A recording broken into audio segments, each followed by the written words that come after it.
Hello बच्चों, डेगन online study channel में आप लोगों का बहुत बहुत स्वागत है। बच्चों, आज हम ट्वेल्थ का फर्स्ट चैप्टर स्टार्ट करने जा रहे हैं। तो मतलब उसके अंदर कंप्लीट जो ट्वेल्थ का सिलेबस है उसे 8 या 9 पार्ट में डिवाइड किया गया है। और इसका जो फर्स्ट पार्ट है, जैसे कि अगर हम बात करें इलेक्ट्रोस्टैटिक्स, इसके अंदर 4-5 टॉपिक आते हैं, जैसे कि इलेक्ट्रिक डाइपोल हो गए और electric charge, electric field, electric torque जैसे कि बलागुण जिसे कहते हैं हम, इस प्रकार की कुछ थ्योरम से वो आती है। और इनके सिद्धांत और डेरिवेशन हम लोग आगे पढ़ेंगे। गॉस लॉ वगैरह ये भी इलेक्ट्रोस्टैटिक्स के अंदर भी आते हैं। तो ये कुछ मेथड हो गए। अब देखिए बच्चों, हम लोग आज जो इलेक्ट्रोस्टैटिक्स का फर्स्ट लेसन है इलेक्ट्रिक चार्ज एंड फील्ड, उसके बारे में बात करेंगे, उसके बारे में पढ़ेंगे। सबसे पहले मैं आप लोगों को बता दूं कि यहाँ पर एक वर्ड आ रहा है इलेक्ट्रिक चार्ज, जिसका हिंदी में मीनिंग होता है आवेश। ठीक है बच्चों, हिंदी में मीनिंग होता है आवेश। आवेश को नॉर्मली डिनोट करते हैं क्यू से, डिनोट करते हैं क्यू से। ये क्यू स्मॉल भी हो सकता है और बड़ा भी हो सकता है, जैसे कि ये हो गया। ठीक है, यानी कि ये क्यू डिफाइन करेगा चार्ज को, आवेश को। अब रही बात यह कि आवेश कहते किसे हैं। आवेश एक प्रॉपर्टी होती है, किसी मैटर की, किसी पदार्थ की प्रॉपर्टी होती है, जिसके कारण वो मैटर है उसके अंदर इलेक्ट्रिक फील्ड को फील करता है या फिर वो प्रोड्यूस करता है। ठीक है, इलेक्ट्रिक फील्ड के प्रोड्यूस होने का जो रीजन है, जो सोर्स है, वो है इलेक्ट्रिक चार्ज। ठीक है बच्चों, तो आइए उसकी मीनिंग के बारे में हम लोग बात करते हैं। जैसे कि किसी पदार्थ का वह गुण, किसी पदार्थ का वह गुण, किसी पदार्थ का वह गुण जिसके कारण पदार्थ विद्युत क्षेत्र अथवा चुंबकीय क्षेत्र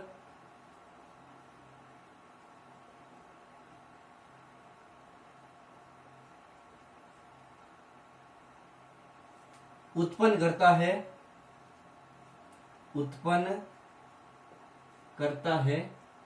अथवा इसका अनुभव करता है,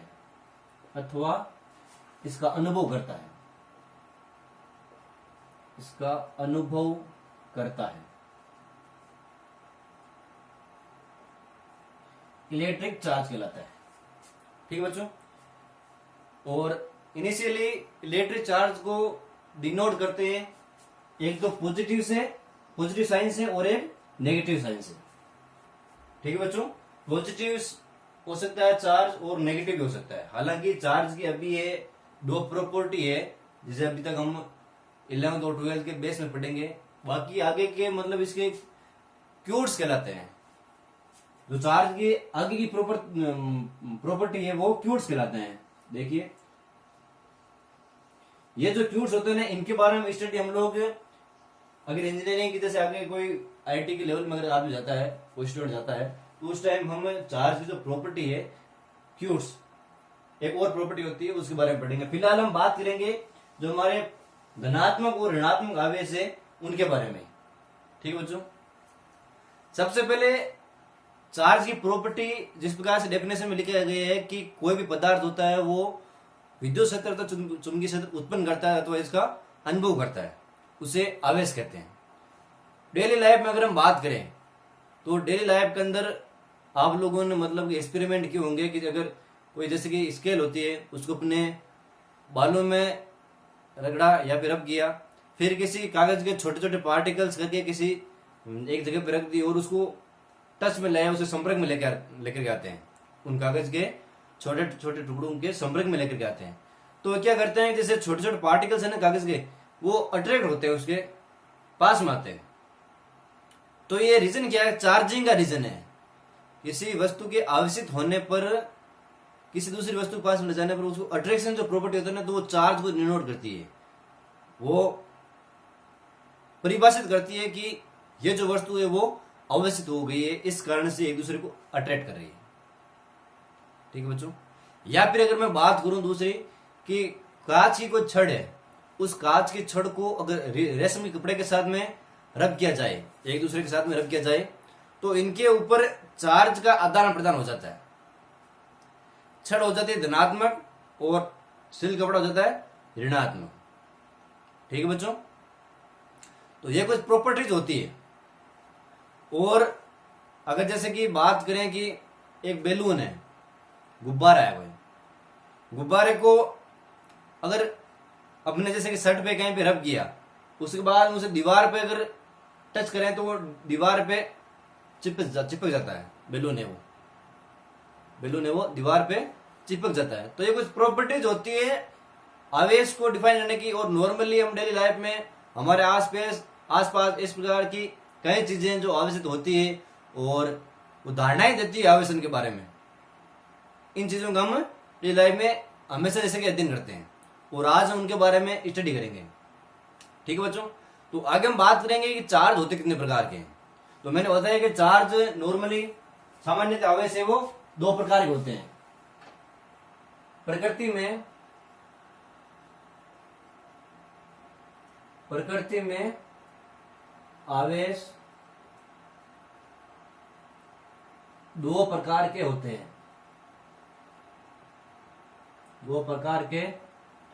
हैं।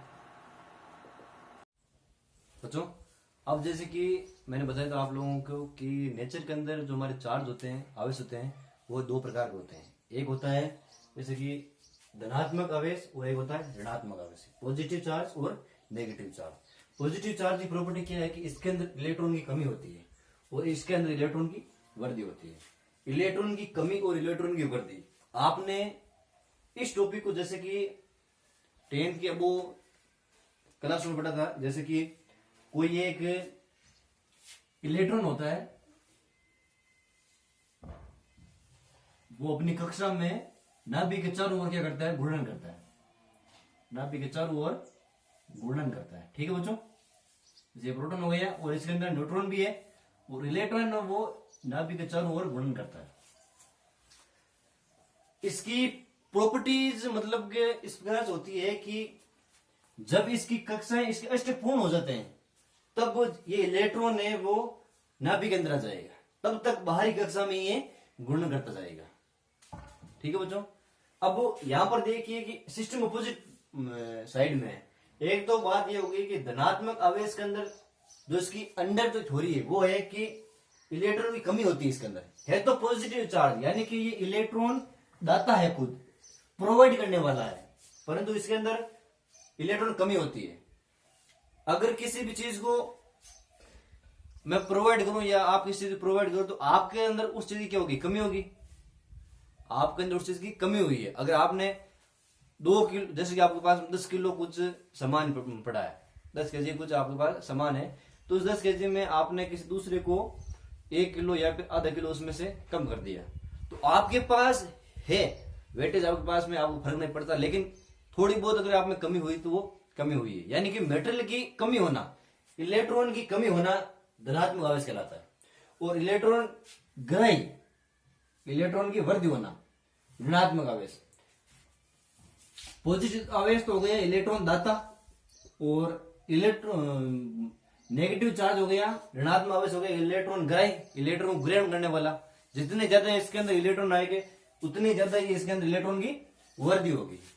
ठीक है बच्चों। तो मेनली हम बात करेंगे कि आवेश होते हैं 2 प्रकार के, धनात्मक और ऋणात्मक।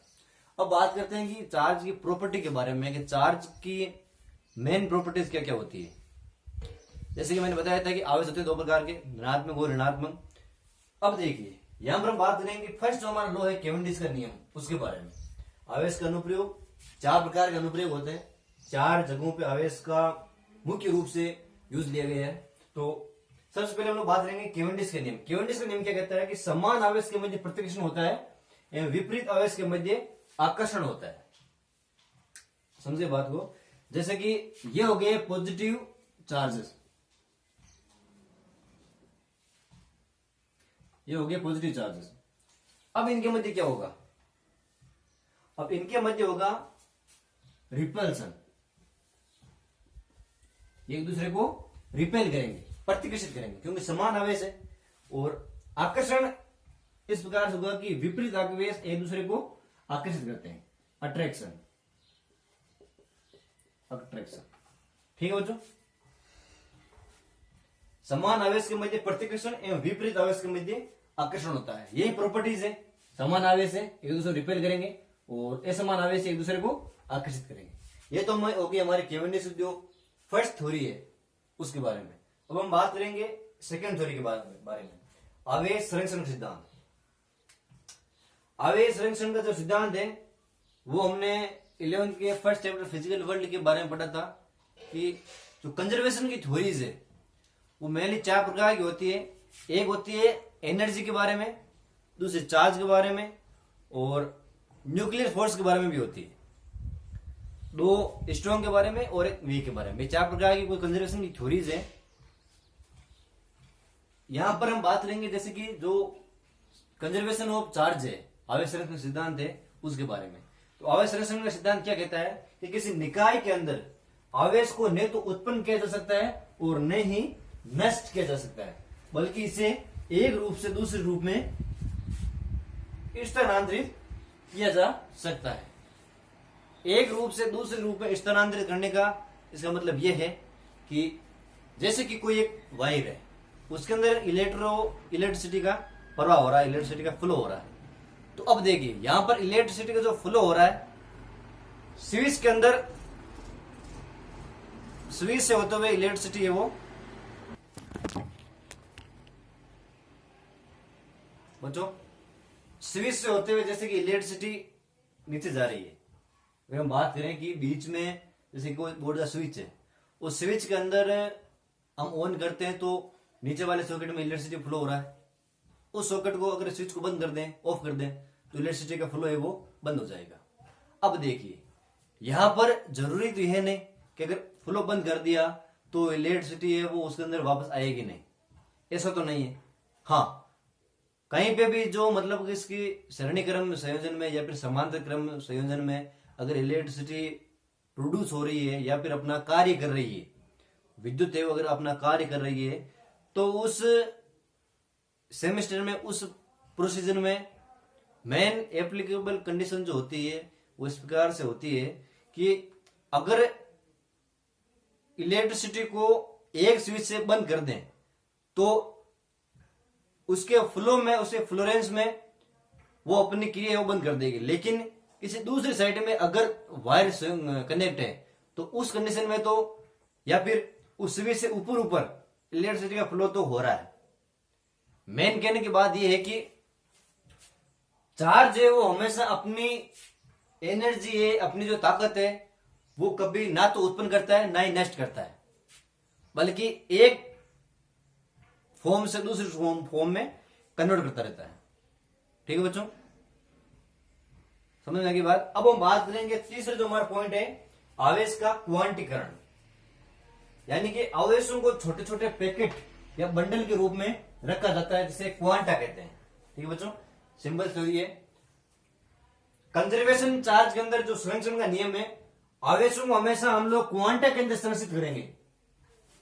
समझिए बात को, हमारे पास में थ्योरी देखिए कि आवेश संरक्षण सिद्धांत, आवेश हमेशा संरक्षित रहता है और संरक्षित रहेगा छोटे छोटे पैकेट और बंडल के रूप में। एक ग्रुप मान सकते हैं चार्ज का कंप्लीट, जैसे कि वायर के अंदर अगर इलेक्ट्रिसिटी का फ्लो हो रहा है तो उस फ्लो में हम लोग इसे इस प्रकार समझ सकते हैं कि आवेश के छोटे छोटे पार्टिकल होते हैं, वो मिलकर के कंप्लीट इलेक्ट्रिसिटी का निर्माण करते हैं। तो उस कंप्लीट इलेक्ट्रिसिटी के निर्माण में हम लोग चार्ज को छोटे छोटे पैकेट या बंडल के रूप में एज्यूम कर सकते हैं। ठीक है बच्चों, ये तो गई थर्ड जो हमारी थ्योरी है उसके बारे में। अब हम बात करेंगे हमारे जो लास्ट फाइनल पॉइंट है योगात्मक गुण के बारे में, कि उसके आवेशों को ऐड करने के जो योगात्मक गुण है वो कौन कौन से हैं। इस योगात्मक गुण को हम अध्यारोपण के सिद्धांत से भी समझ सकते हैं।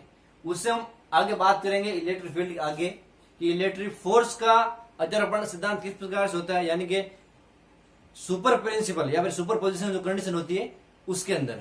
और सेकंड हम बात करेंगे कि योगात्मक गुण की इस थ्योरी के अनुसार कि किसी निकाय में उपस्थित कुल आवेशों का मान आवेशों के बीज गणितीय योग के बराबर होता है। ठीक है बच्चों, जैसे कि मैं आप लोगों को बता दूं कि देखिए ये हो गया कोई निकाय, ये हो गया कोई सिस्टम। इस सिस्टम के अंदर यहां पर एक चार्ज है, तो इन कंप्लीट का अगर हम इस बिंदु पर ज्ञात करूं आवेश, तो इसके जो बीजगणितीय योग हो जाएंगे, बीजगणितीय योग बोले तो Q1 plus Q2 dot dot dot plus Qn तक इनका योग होगा, वो इस आवेश के बराबर हो जाएगा। समझ गए बात को? ये हो गया आवेशों का बीजगणितीय योग। सिंपल सी थ्योरी है आवेश के बारे में, आवेश की। और आवेश की जैसे कि जो यूज होता है वो इलेक्ट्रिक फील्ड और मैग्नेटिक फील्ड दोनों के अंदर होता है। ठीक है बच्चों, और आगे हम बात करेंगे जैसे कि एक कूलाम में इलेक्ट्रॉन जो निकलते हैं उनके कितने निकलते हैं कितने नहीं निकलते हैं उनके बारे में। फिर हम बात करेंगे आवेशन की जो प्रक्रिया होती है कि कौन कौन सी कंडीशन में आवेशन की प्रक्रिया को हम लोग समझ सकते हैं, कौन कौन सी कंडीशन में आवेशन प्रक्रिया को हम नहीं समझ सकते, और किस प्रकार से आवेशित अगर कोई वस्तु है तो उसका पता लगा सकते हैं। ठीक है, तो आइए बात करते हैं उनके बारे में बच्चों। अब जैसे कि हम बात करते हैं कि एक कूलाम आवेश में उपस्थित इलेक्ट्रॉन की संख्या कितनी होती है उसके बारे में। यानी कि अगर एक कूलाम कोई आवेश है, एक कूलाम आवेश का मतलब होता है कि आवेश की मात्रा क्या होता है, एम्पियर इनटू टाइम। ठीक है बच्चों, ये होता है फॉर्मूला। यानी कि पर सेकंड जो धारा होती है जिसे हम एक कूलाम कहते हैं, उस अंदर इलेक्ट्रॉन का निष्कासन या फिर उसके अंदर से हम कितने इलेक्ट्रॉन निकाल सकते हैं उनकी हम न्यूमेरिकल वैल्यू के अनुरूप हम बात करेंगे। तो देखिए एक इलेक्ट्रॉन यानी is equal to 1.6 into 10 to the power minus 19 coulomb. यहाँ पर इलेक्ट्रॉन की वैल्यू है आ जाएगी कि 1 अपॉन क्रॉस डिवाइडेशन हो जाएगा 1.6 into 10 to the power minus 19, 10 to the power minus 19 inverse में ऊपर चला जाएगा तो ये वैल्यू बच जाएगी। और इसको सोल्व करेंगे तब हमारे पास में ये वैल्यू शेष रह जाएगी। ठीक है बच्चों, तो ये निष्कासन है इलेक्ट्रॉन का निष्कासन है। ठीक है बच्चों, तो ये आगे हम बात करते हैं जैसे कि आवेशन की जो प्रक्रिया है उसके बारे में। आवेशन की जो प्रक्रिया है उसके बारे में तो देखिए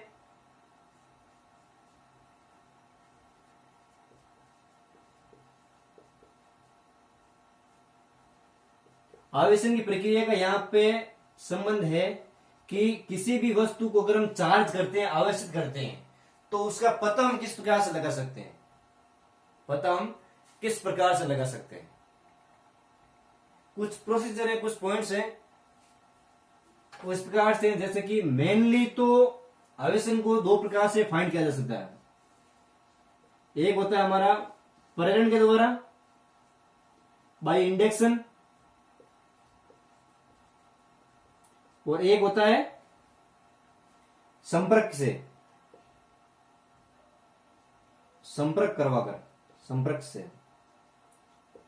अब देखिए संपर्क दो तरीके से होता है। एक होता है किसी वस्तु को, जैसे कि ये एक पेन है, इन दोनों को एक दूसरे से संपर्क करवा दिया, तो ये तो हो गया संपर्क। और दूसरा हो गया घर्षित करके, जैसे कि ये नीचे वाली जो मेरे पास में मार्कर है वो तो इस तरह गया, और ऊपर वाले को मैं इस पे आगे पीछे करता हूं, ये हो गया घर्षण। घर्षण का मेनली आप लोग जो फॉर्मूला है वो जो डेफिनेशन है वो आप फोर्स के चैप्टर में पढ़ेंगे।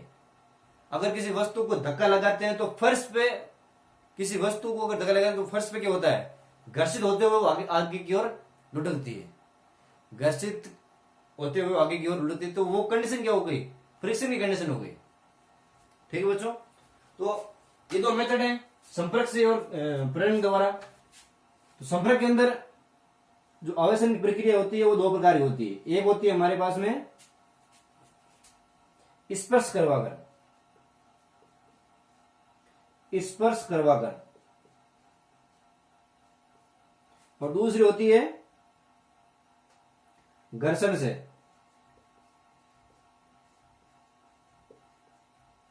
ठीक है बच्चों, स्पर्श करवाकर और घर्षण से, ये दो मेथड है किसी वस्तु के चार्जिंग के बारे में पता लगा सकते हैं इन दो मेथड से। तो अब हम बात करेंगे कि इनकी थोड़ी सी बारे में कि संपर्क से और स्पर्श करवाकर हम जो हमारे पास में डेफिनेशन है वो किस प्रकार से फाइंड कर सकते हैं। तो देखिए, सबसे पहले जो हम हेडिंग लगाएंगे वो जाएगा हमारा कि स्पर्श करवाकर, स्पर्श करवाकर।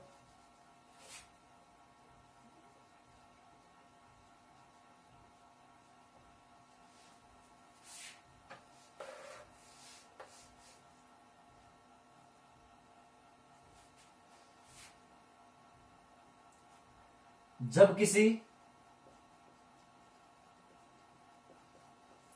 आवेशित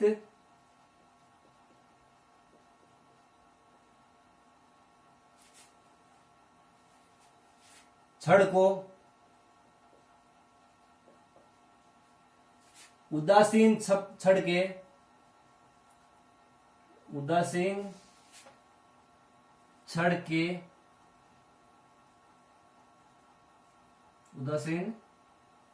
जब किसी आवेशित छड़ को उदासीन छड़ से स्पर्श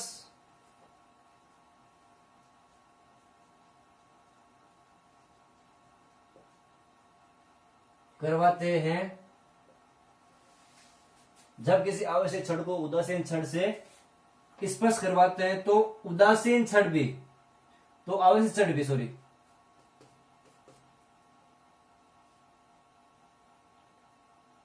तो उदासीन छड़ भी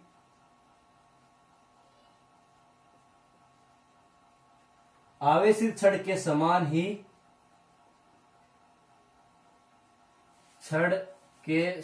ही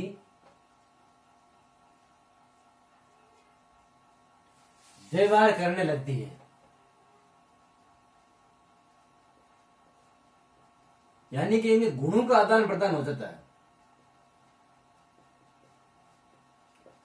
कहने का मतलब है कि अगर हम किसी वस्तु को, एक वस्तु को, आवेशित वस्तु को दूसरी वस्तु के संपर्क कर स्पर्श करवाते हैं तो जो पहले वाले वस्तु का जो प्रॉपर्टी होती है, जो अपने गुण रखती है अपने अंदर समाहित किए हुए, वो उन गुणों को जब किसी दूसरी उदासीन वस्तु के संपर्क स्पर्श करवाते हैं तो अपने जो प्रॉपर्टीज है वो उसी के समान कर देती है, या फिर दूसरी वाली जो प्रॉपर्टी वस्तु है उदासीन, वो अपने अंदर दूसरी वाली वस्तु के, जो पहले वाली वस्तु है उसके गुणों को समाहित कर लेती है, उसके समान ही प्रकृति की हो जाती है, स्वभाव की हो जाती है।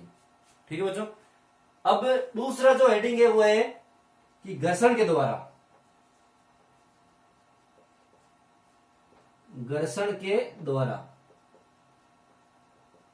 फ्रिक्शन है उसके बारे में। तो देखिए कि जब दो वस्तुओं को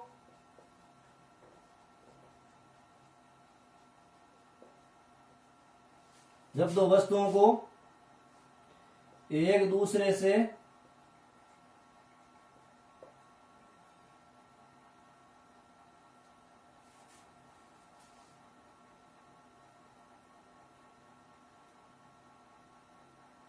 संपर्क करवाते हैं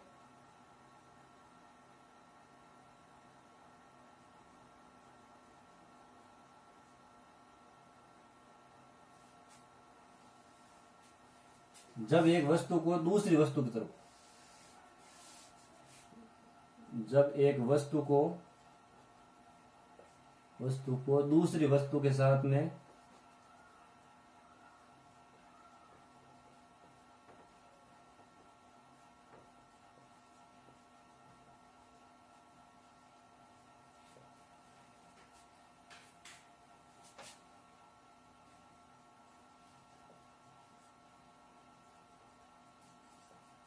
घर्षण कराते हैं तो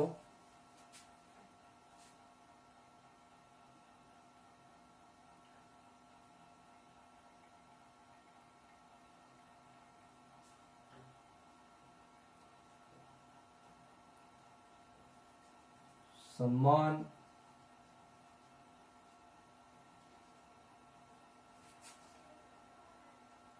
प्रकार से ही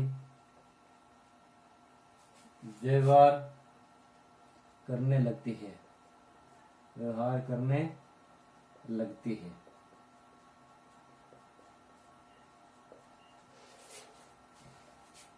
उदाहरण, जब कांच की छड़ को जब कांच की छड़ को जब कांच की छड़ को सिल्क के कपड़े के साथ में सिल्क के कपड़े के साथ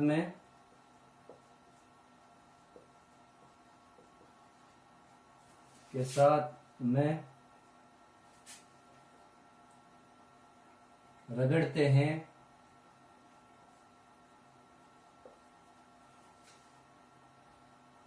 तो कांच की छड़ धन आवेशित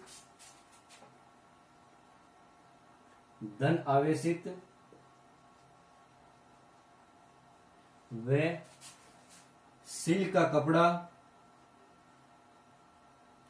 सिल्क के कपड़े में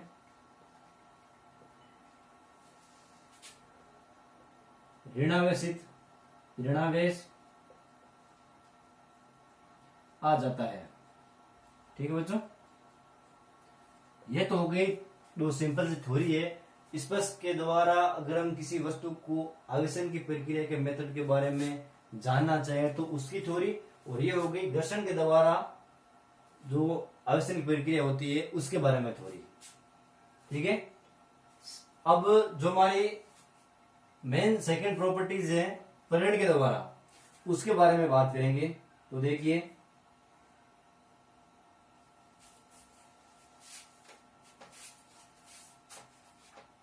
बी, परिण के द्वारा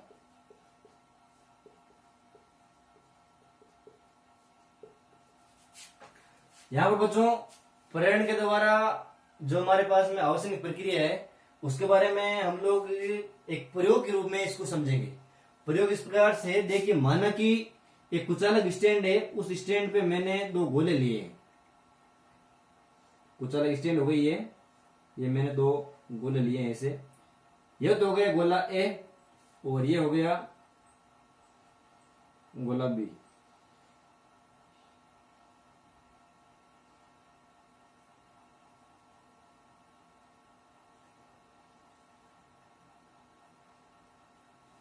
प्रारंभ में तो ये क्या है कि जैसे कि दोनों ही उदासीन अवस्था के अंदर है।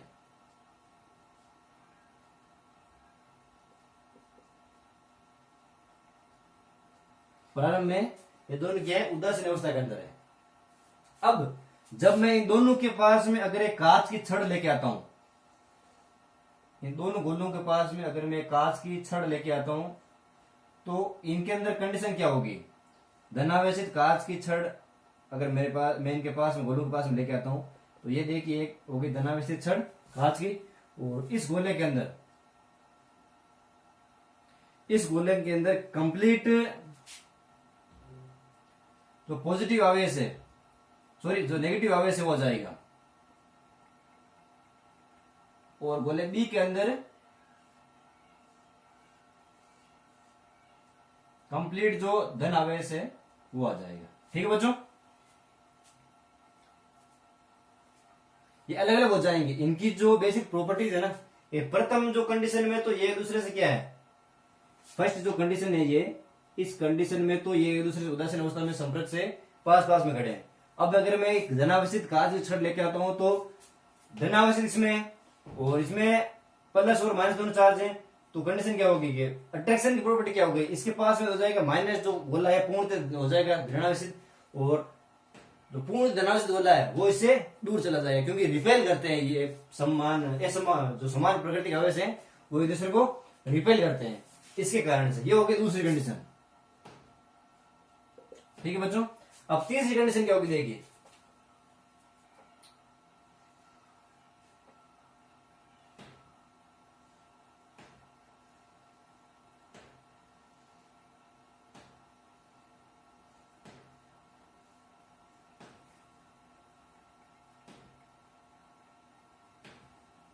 तीसरी कंडीशन यहां पर ये हो जाएगी कि इस छड़ को हटा लेते हैं, छड़ को हटा लेते हैं तो देखिए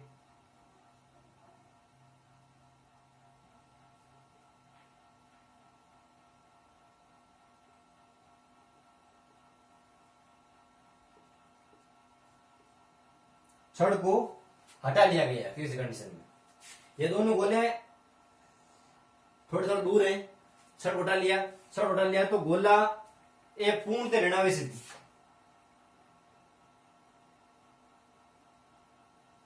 गोला जो भी है वो पूर्णतः धनावेशित हो जाएगा।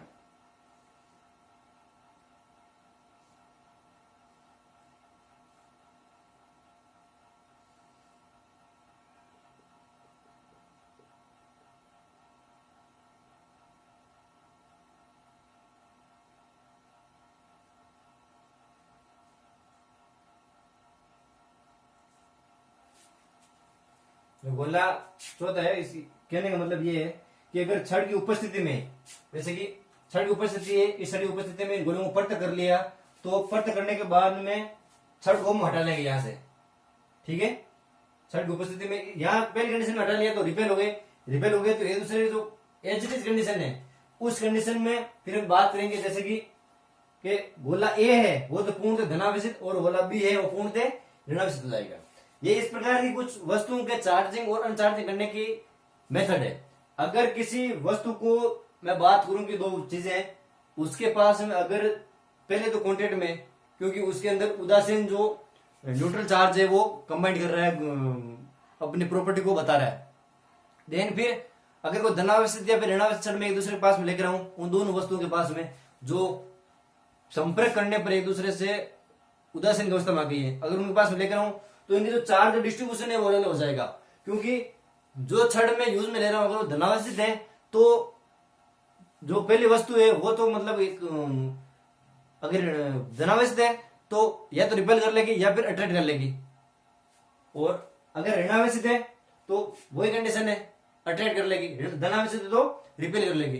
तो देखिए फिर अलग अलग कर लेंगे, अलग अलग करने के बाद में हमें फर्स्ट जो वस्तु मिलेगी, पहली बार जो वस्तु मिलेगी उसके अंदर तो आवेश है वो अलग धनावेशित, और जो दूसरे वाले की वस्तु के अंदर है वो ऋणावेशित प्रकार का आवेश है वो फाइंड हो जाएगा। ठीक है बच्चों, तो आइए इसकी थ्योरी लिखते हैं। परिणाम के द्वारा जो आवेश है उसकी थ्योरी लिखते हैं।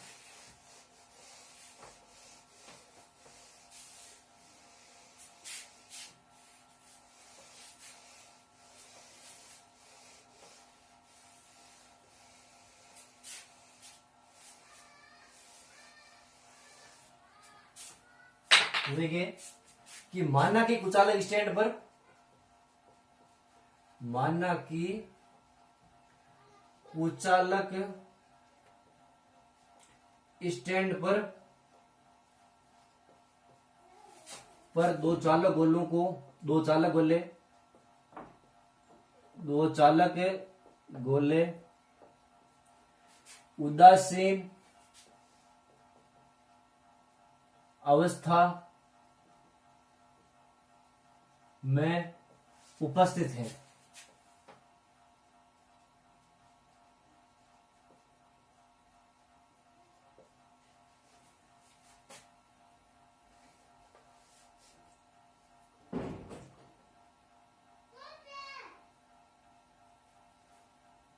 ठीक है बच्चों, अब देखिए यदि एक धन आवेशित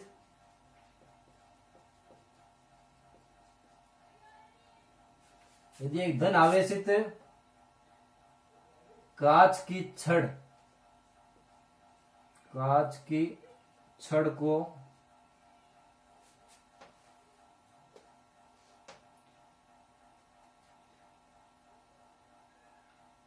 चालक गोलों से संपर्क कराया जाए, चालक गोलों से संपर्क करवाते हैं, संपर्क करवाते हैं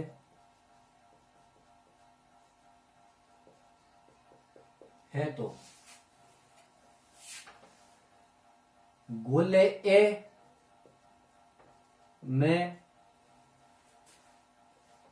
ऋण आवेश, गोले ए में ऋणावेश व गोले बी में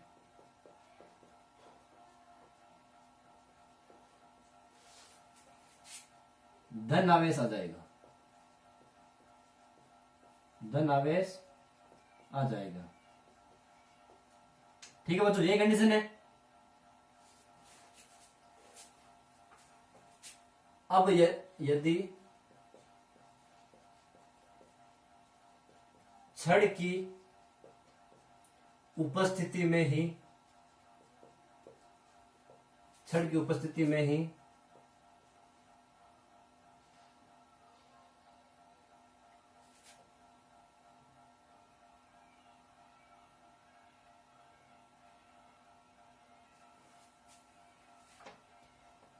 धनावेश आ जाएगा। अब यदि छड़ को हटा लेने पर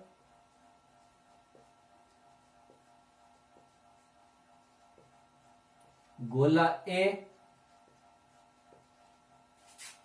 पूर्णतः ऋण आवेशित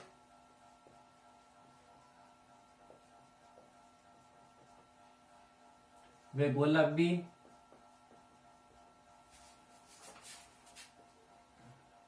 पूर्णतः धन आवेशित हो जाएगा।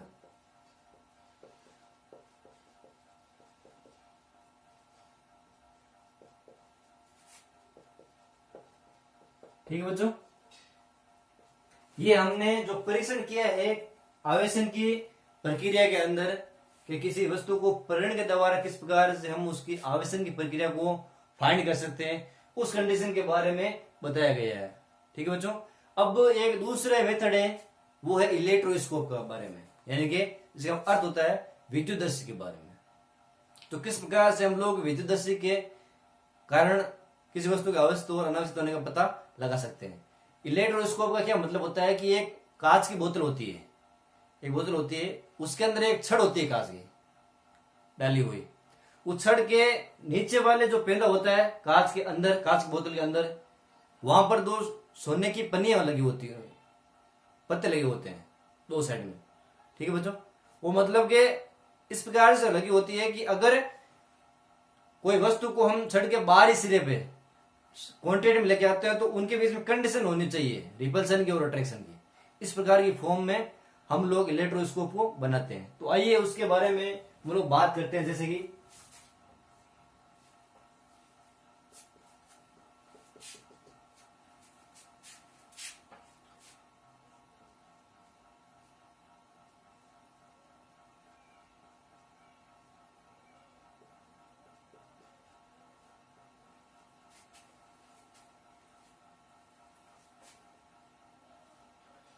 विद्युतदर्शी इलेक्ट्रोस्कोप, विद्युतदर्शी एक ऐसा उपकरण है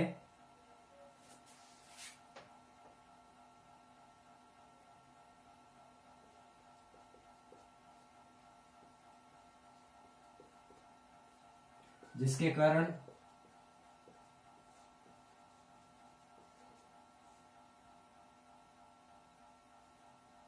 किसी वस्तु के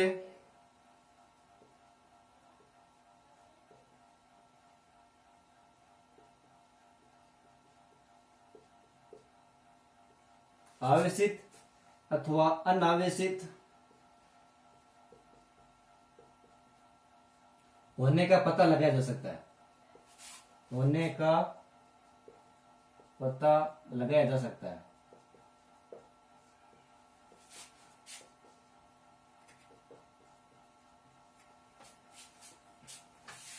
इसके अंतर्गत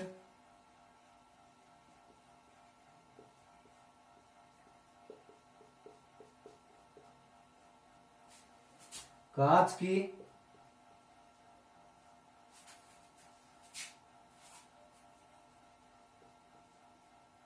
एक बोतल के अंदर बोतल के अंदर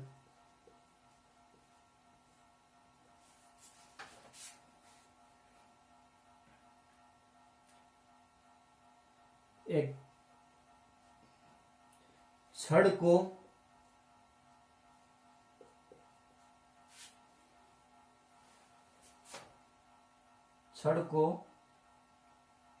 रखते हैं।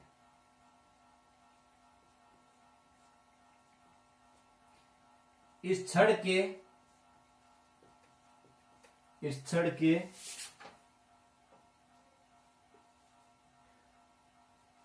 अंदर के हिस्से पर, अंदर के सिरे पर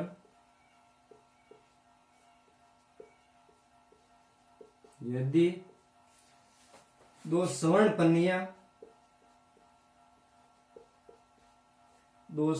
पन्नियां इस प्रकार से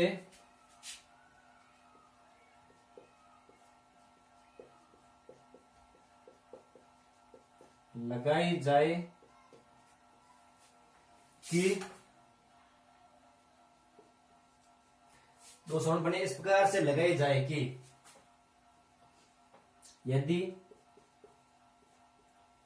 छड़ के दूसरे सिरे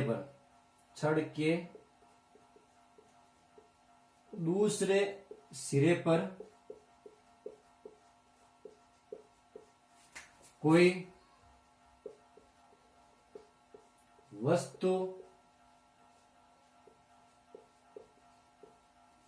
लेकर के आते हैं तो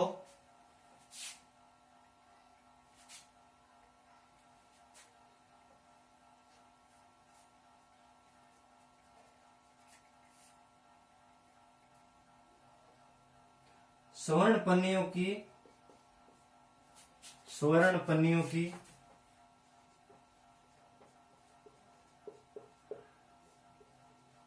स्थिति में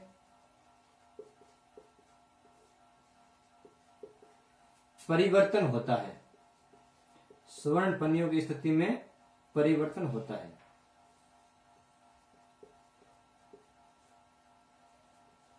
ठीक है बच्चों,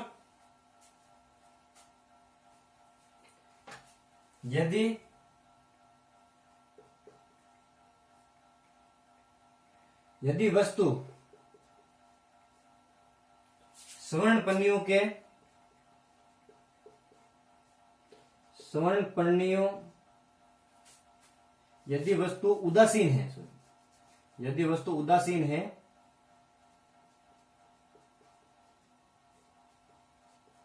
है तो स्वर्ण पन्नियों की स्थिति में कोई परिवर्तन नहीं होगा।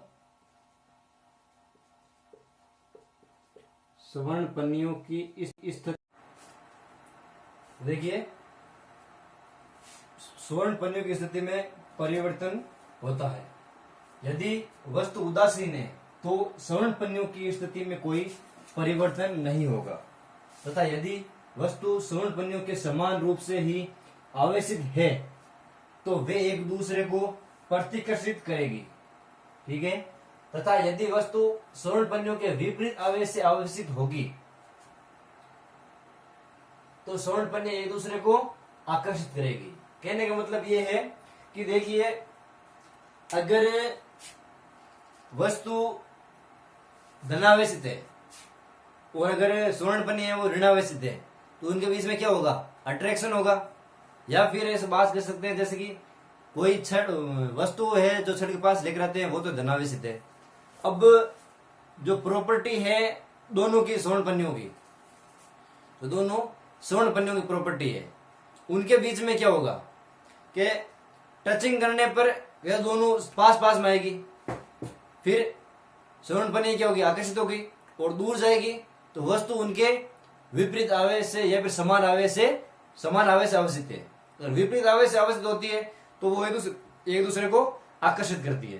ठीक है बच्चों, ये तो हो गई जो कंप्लीट थ्योरी है विद्युदर्शी के बारे में कि यदि वस्तु धनावेशित है तो स्वर्ण पन्नियां एक दूसरे से दूर जाएगी, तथा यदि वस्तु ऋणावेशित है तो स्वर्ण पन्नी एक दूसरे के पास आ जाएगी। ठीक बच्चों, अब देखिए हम लोग इसका एक डायग्राम बनाएंगे कि जो विद्युतदर्शी होती है इलेक्ट्रोस्कोप, उसका मॉडल किस प्रकार का होता है और यह कार्य किस प्रकार से करता है। स्वर्ण पन्नियों को नजदीक लाने में और दूर जो जाने की कंडीशन होती है वो कंडीशन किस प्रकार से होती है, उस चीज के बारे में हम लोग ध्यान करेंगे। ठीक है बच्चों, तो ये डायग्राम हो गया जिसके अकॉर्डिंग हम लोग समझ सकते हैं कि विद्युतदर्शी होती किस प्रकार की है। तो जैसे कि अकॉर्डिंग टू डेफिनेशन एक कांच की बोतल है जिसके अंदर एक कांच छड़ है, उसके पास में अगर वो वस्तु लेकर आते हैं तो इसके निचले सिरे पे स्वर्ण पन्नियां दो जुड़ी हुई रहती है। अगर वस्तु को पास में लाने पर स्वर्ण पन्नियां दूर दूर जाएगी, स्वर्ण पन्नी अगर दूर दूर जाएगी तो जो वस्तु है वो स्वर्ण पन्नियों के समान ही आवेशित है, और अगर पास पास आएगी तो विपरीत रूप से आवेशित है। अब हम बात करते हैं कि जो एसआई यूनिट होती है कूलॉम की, उसके बारे में। कूलॉम का एसआई मात्रक, कूलॉम का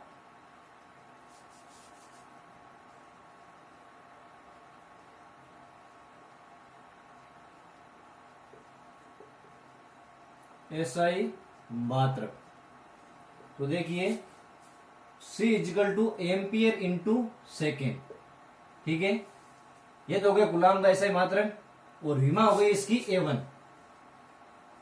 ठीक है बच्चों, A1 हो गई इसकी विमा, और ये एक क्या है, अदिश राशि है। ठीक है, राशि हो गई अदिश।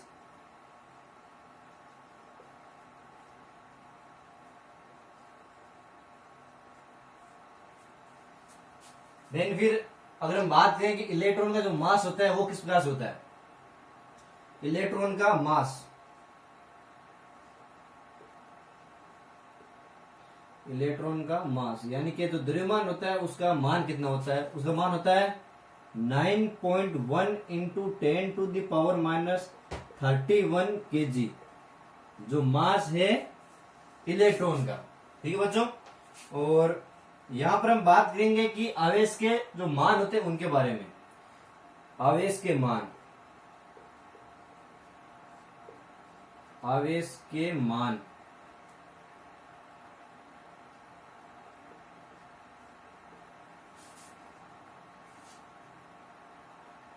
One micro coulomb equal to 10 to the power 6, या फिर -6 बोल सकते हैं इसे।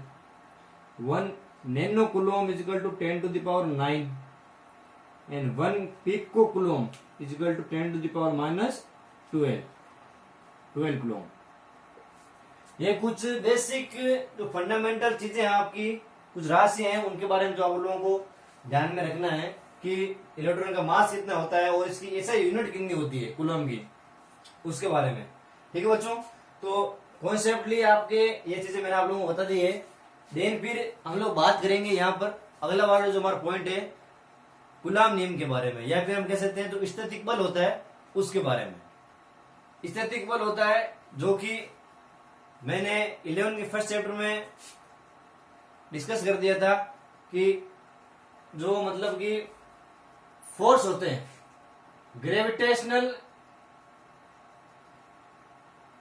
इलेक्ट्रोमैग्नेटिक, स्ट्रॉन्ग एंड वीक, इन चारों के प्रॉपर्टी के बारे में मैंने 11th के जो वीडियो है उनके अंदर डिस्कस किया था कि इन चारों में से कौन कौन से फोर्स होते हैं वो ज्यादा स्ट्रॉन्ग है, कौन कौन ज्यादा स्ट्रॉन्ग नहीं है, उनके बारे में। देन फिर ग्रेविटेशनल फोर्स और इलेक्ट्रोमैग्नेटिक फोर्स की सिमिलरिटीज मैंने आप लोगों को बताई थी कि जो ग्रेविटेशनल फोर्स होता है वो तो लगता है दो द्रव्यमानों के बीच में। अगर कोई द्रव्यमान M1 और M2 दोनों एक दूसरे से r डिस्टेंस पे अवेलेबल है तो इनके बीच में लगने वाला फोर्स होता है वो दोनों के गुणा के और उनके बीच के दूरी के वर्ग के व्यतिक्रमानुपाती होता है। उसी प्रकार से सेम वही प्रोसीजर है।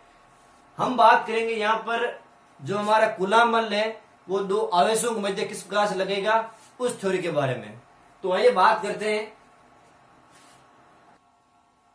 देखिए बच्चों, कूलाम बल और स्टैटिक बल, इसके अंदर जो डेफिनेशन है वो इस प्रकार से कि आवेशों के मध्य लगने वाला जो फोर्स होता है, कूलॉम बल का जो फोर्स होता है वो कुछ निर्देशांक है, कुछ इंस्ट्रक्शंस है, उनके ऊपर डिपेंड करता है कि उसका निर्माण है वो किस प्रकार से हुआ है। तो देखिए यहां पर हम लेंगे कि दो समान और दो असमान और समान प्रकृति के आवेश, यानी कि दो इक्वल और असमान प्रकृति के जो आवेश होते हैं उनको लेंगे, जो कि एक दूसरे से r डिस्टेंस पे अवेलेबल है। तो निर्देशांक क्या होंगे कि आवेशों के गुणनफल के समानुपाती, गुणनफल के समानुपाती होता है, समानुपाती होता है, गुणनफल के समानुपाती होता है, यानी कि F समानुपाती Q1 Q2। यह हो गई इक्वेशन नंबर फर्स्ट। ठीक है बच्चों, अब हम बात करेंगे कि इक्वेशन नंबर सेकंड के बारे में, कि आवेशों के मध्य दूरी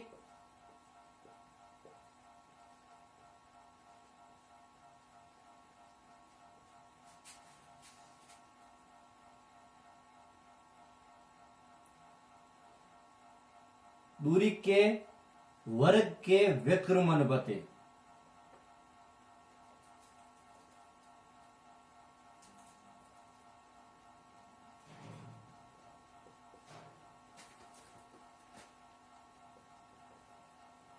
जो फोर्स होता है, यहां पर लिख लीजिए कि यह है बल, यह है बल, आवेशों के मध्य दूरी के वर्ग के व्यक्रमानुपाती होता है, यानी कि F समानुपाती 1/r²। इक्वेशन नंबर ये हो गई सेकेंड। अब थर्ड पोजीशन के अंदर हम बात करेंगे कि इस बल की दिशा, इस बल की दिशा आवेशों को मिलाने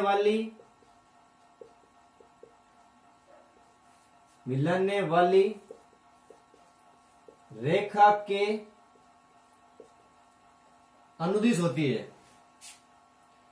कि अक्ष के अनुदिश होती है। ठीक है बच्चों, अक्ष के अनुदिश होती है, जो डायरेक्शन होती है r, अनुदिश होती है। तो देखिए इसकी जो फॉर्म इक्वेशन बनेगी वो इस प्रकार से होगी कि F समानुपाती Q1 Q2 is upon r²। ठीक है बच्चों, फिर यहां पर देखिए F is equal to K Q1 Q2 upon r²। इसे हम, ये तो हो गया हमारे कूलॉम बल का जो नियम है वो, इसे हम और किस प्रकार की फॉर्म के अंदर डायरेक्शन के रूप में किस प्रकार से लिख सकते हैं।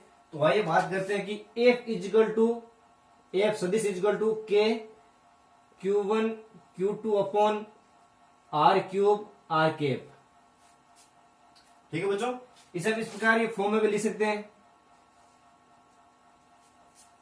तो ये कुछ बेसिक फॉर्मूले के प्रेडिक्शन के मेथड हो गए, फॉर्मूला के प्रेडिक्शन के मेथड हो गए। तो सिंपल सी चीज है आप लोगों के लिए, और हार्ड यूज है नहीं। फिर ये जो सिस्टम है वो आपके मैग्नेटिक फील्ड के अंदर भी आएगा कि मैग्नेट है वो किस प्रकार से कार्य करता है, और उसके अंदर जो कूलॉम बल है वो किस प्रकार से प्रेडिक्शन होता है। देन फिर हम बात करेंगे यहाँ पर कि जो ये K की जो वैल्यू है उसे हम क्या कहेंगे। ठीक है, तो आइए बात करते हैं कि जो K की वैल्यू है उसका क्या मान है, निर्वात के लिए क्या मान है और माध्यम के लिए क्या मान है।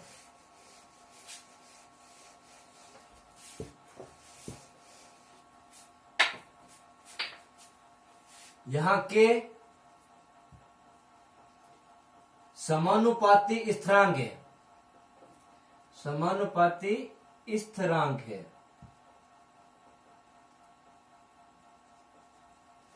समानुपाती स्थिरांक है जिसका मान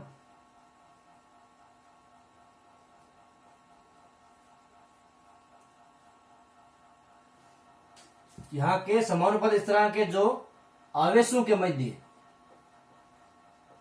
आवेशों के मध्य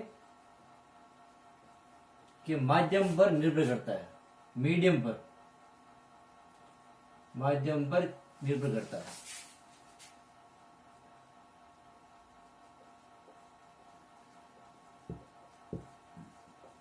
ठीक है बच्चों। अब जो अगली वाली कंडीशन हो गई वो इस प्रकार से है, जैसे कि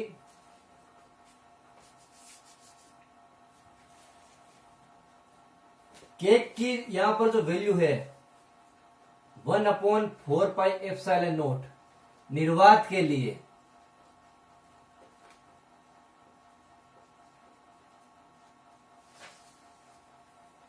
वो हो जाएगी,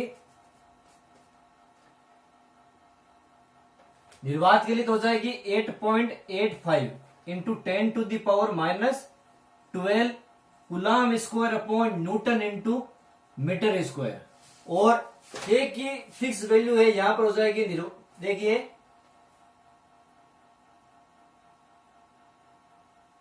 9 into 10⁹ newton into metre square upon coulomb square. ठीक है बच्चों, ये कुछ वैल्यूज है, निर्वात के लिए अलग हो गई, और फिक्स जो के की वैल्यू है अगर नॉर्मल यूज करें तो उसके लिए ये हो जाएगी। अगर निर्वात है कहीं भाई नेम आए तो उसके लिए ये हो जाएगी। देन फिर अन्य माध्यम पर, अन्य माध्यम पर के का मान, के का मान के इजकल टू 1/4πε, जहां एप्सिलॉन हो गया माध्यम की विद्युतशीलता, परमिटिविटी ऑफ मीडियम। ठीक है बच्चों, ये हो गया हमारा कूलम का जो फोर्स है वो कंप्लीट, इसकी जो डेफिनेशन है वो, और देन फिर उसके किस प्रकार से वैल्यूज निर्वात के लिए और मीडियम के लिए हम लोग रख सकते हैं, उस टाइप की। ठीक है बच्चों, यहां तक तो कंप्लीट हो गया है ये कूलम बल। अब हम बात करेंगे कि कूलम बल के सदिश रूप के बारे में, कूलम बल के सदिश रूप के बारे में।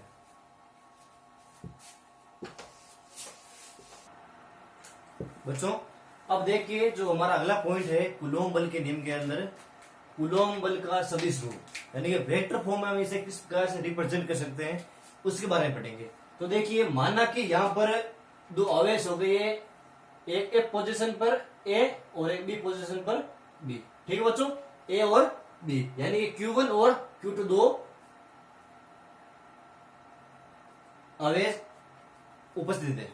ठीक है, अब देखिए दोनों के बीच की जो डिस्टेंस है वो तो होगी r, लेकिन इनके बीच में जो डायरेक्शन है इनकी वो अपोजिट है, बल की जो दिशा है वो अपोजिट है, क्योंकि समान आवेश है लेकिन प्रकृति अलग अलग है कि नहीं। आवेश तो जैसे कि दिखने में समान है Q1 और Q2, लेकिन है असमान, इनकी प्रकृति वो असमान है। तो क्या करेंगे, पॉजिटिव पॉजिटिव एक दूसरे को रिपेल करेंगे, रिपेल करने के बाद इनकी डायरेक्शन है वो अपोजिट हो जाएगी। अपोजिट डायरेक्शन होने के बाद देखिए ये आना चाहिए इस तरफ, ये आना चाहिए इस तरफ, लेकिन इनकी जो बल की दिशा है वो अपोजिट हो जाएगी, क्योंकि रिपेल करेंगे तो समान है प्रकृति में, इसलिए। अब देखिए आवेश Q1 के कारण Q2 पर बल, इस फोर्स के कारण इस पर कितना बल लगेगा उसको हम फाइंड करेंगे। देन फिर आवेश Q2 के कारण Q1 पर बल, इसके कारण इस पर कितना फोर्स लगेगा उस फोर्स को हम लोग काउंट करेंगे यहाँ पे। ठीक है बच्चों, फिर देखिए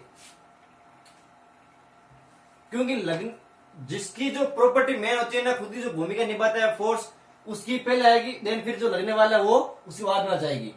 फिर यहाँ पर परिमाण में तो दोनों समान में है, क्योंकि डायरेक्शन है तो दोनों के बीच में सेम है, परिमाण में समान है, परंतु इनकी दिशाएं विपरीत है।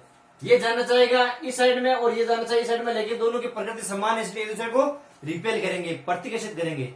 फिर देखिए परिमाण में समान, दिशा में विपरीत, तो इनके बीच के जो बल है वो भी विपरीत हो जाएगा। इस बल को हम क्या कहते हैं, क्रिया प्रतिक्रिया का नियम, जिसे हम न्यूटन के लॉज के अंदर पढ़ेंगे। ठीक है बच्चों। अब हमारा जो नेक्स्ट पॉइंट है वो है माध्यम की विद्युतशीलता के बारे में, यानी कि प्रिमिटिविटी ऑफ मीडियम के बारे में।